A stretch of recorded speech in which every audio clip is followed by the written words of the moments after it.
The headlines are still focused very much on the Jimmy Kimmel firing, if you will, and justifiably so. This is a huge issue.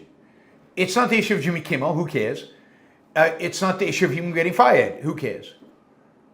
The issue that should be focused on is the fact that the Trump administration, unabashedly, completely upfront, without any hesitation, is using government power to dictate speech, to dictate what is allowed on American television, in a way that I don't think any administration has ever done. Now, others I'm sure have influenced, others I'm sure have tried, and certainly we know that Biden tried to influence what was said on Twitter and on other social media. But this is the difference. They always did it in hiding. They knew they were violating their law. They knew what they were doing was wrong. They knew they were violating the First Amendment. They knew if it actually faced public and court scrutiny, they would lose. Donald Trump just doesn't care. He's quite happy to have his FCC chairman, Brendan Carr, threaten media companies and basically coerce them into doing the Trump administration's bidding publicly. And what could happen? Who's going to sue? It's not going to go to courts. And in terms of the public reaction, we'll get to the Democrats in a minute, but MAGA is cheering. They love it. They think this is great. Finally, conservatives are standing up for themselves and using their power, their guns. They're using the guns of government to force their agenda down the throat of American businesses. Tell us this First Amendment. Who needs that? Who needs that? What we need right now is to defeat the left. I mean, you'll find it on my chat. You'll find it among people who claim to be capitalists, who claim to be pro-freedom and pro-liberty. And yet, they hate the left so much that to hell with capitalism, kill with liberty, kill with freedom. As long as we nail the Democrats, it's okay if we suspend the Constitution for a little while. Why not? The left will suffer. So will the rest of us. But they don't care. As long as we're going after the left, that's the main thing. Now I have to give credit where credit is due. Ted Cruz is against all this, which is surprising, because Cruz has been like towing the Trump line forever. And yet, over the last few weeks, I've noticed him popping up with some critical comments. You know, one thing to Ted Cruz's credit, he's gone after Tucker. He's really gone after Tucker Carlson's anti-Semitism really hard. And that's good, because I was worried that Ted Cruz, as he appeared over the last 6, 7, 8 years, drifting in the MAGA direction, I thought he was going to go Tucker direction. He's standing up to Tucker. It's a good thing for that. Anyway, Cruz basically, this is what he said on his podcast yesterday. Quote, he says, we can do this easier, we can do this the hard way. This is what Carr said. This is what the head of the FCC said. Right? And I gotta say, says Ted Cruz, that's right out of Goodfellas, i.e., that's a mobster line. That's right out of a mafioso coming into a bar, going, nice bar you have here. It's a shame if something happened to it. Now that's perfect. That's perfect. Cruz noted that he's no fan of Kimmel's and said he is thrilled that he was fired over his comments about Cook. But then he said, quote, but let me tell you, if the government gets into the business of saying we don't say what you and the media have said, we're going to ban you from the airwaves if you don't say what we like. That will end up bad for conservatives. How about for Americans? How about for human beings? Okay, but it's also bad for conservatives.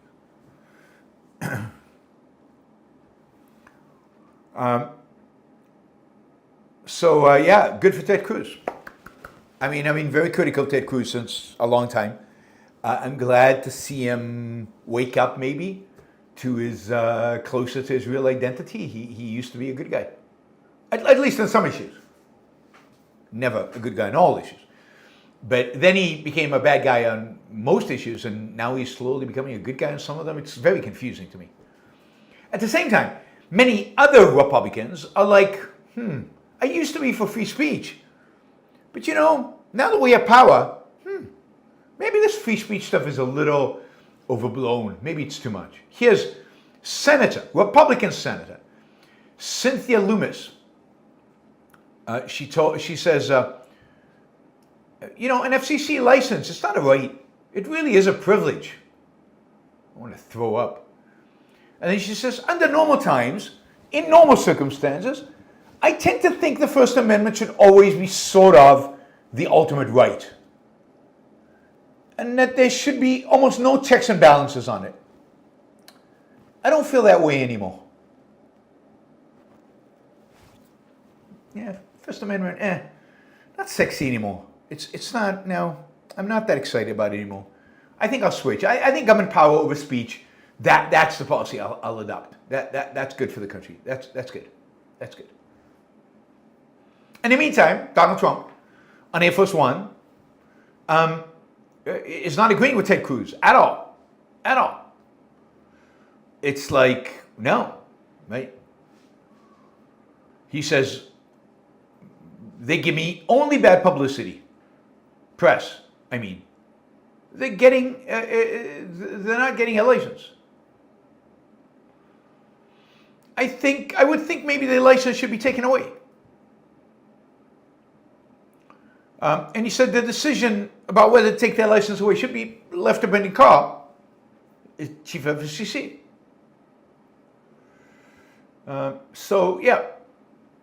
When he was asked about what about now that Kimmel's gone, what about Stephen Colbert at CBS? And Trump said, look, that's something that should be talked about for licensing too. We should look at that as well. Yeah, maybe we should take CBS's license as well away. Don't worry, Trump. Your ally Ellison is taking over CBS, so they'll clean it up.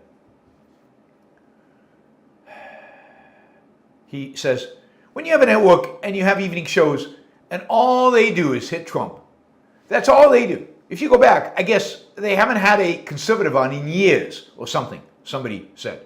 None of that is true. But when you go back, take a look, all they do is hit Trump. They're licensed. They're not allowed to do that. They're an arm of the Democratic Party. And they are,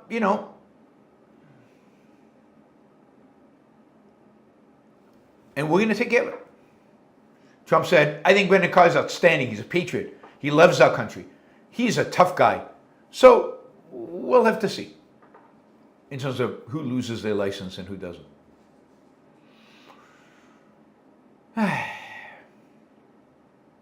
So Trump is no fan of the First Amendment either. And here's the thing again. He's not hiding this. This is not done in some dark room, smoke-filled dark room in the back of some bar. This is done wide in the open, publicly stated, on podcasts, on interviews, in press conferences. Nobody's trying to hide what they're doing.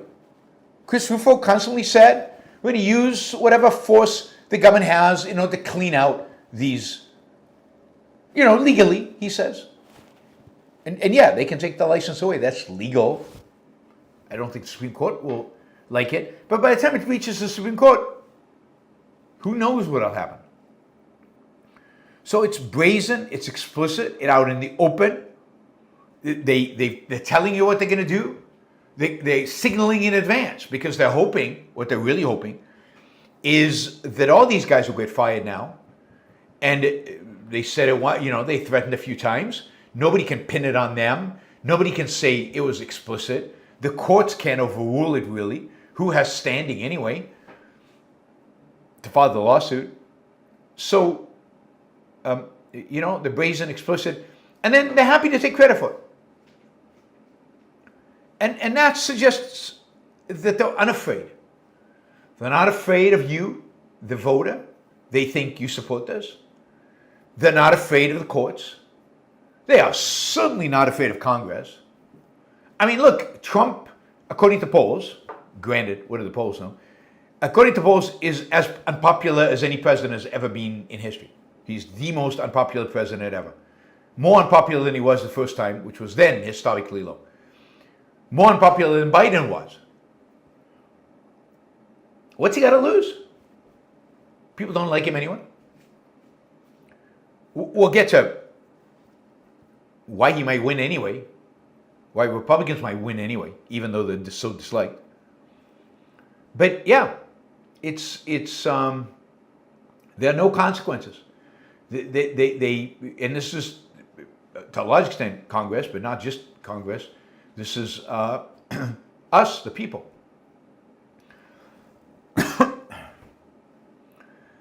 All right. So yeah, I mean, look, politically, free speech is essential. It is a cornerstone.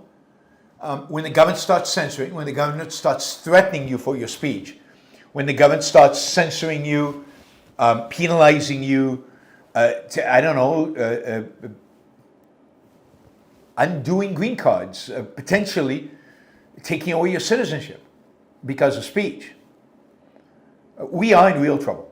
I mean, in real deep trouble. Ayn Rand, thought that, the main way you knew you were kind of in an authoritarian country, the main sign that it was now time for a revolution was when free speech goes away. It is that essential. And this administration clearly has no qualms about violating it, about taking our right away. We need to yell from the rooftops about it. We really need to make a big deal out of it. I don't know what else to tell you. I mean, staying silent about this is dooming whatever movement, whatever hope we have for a better future. It dooms it because it will kill our ability to speak.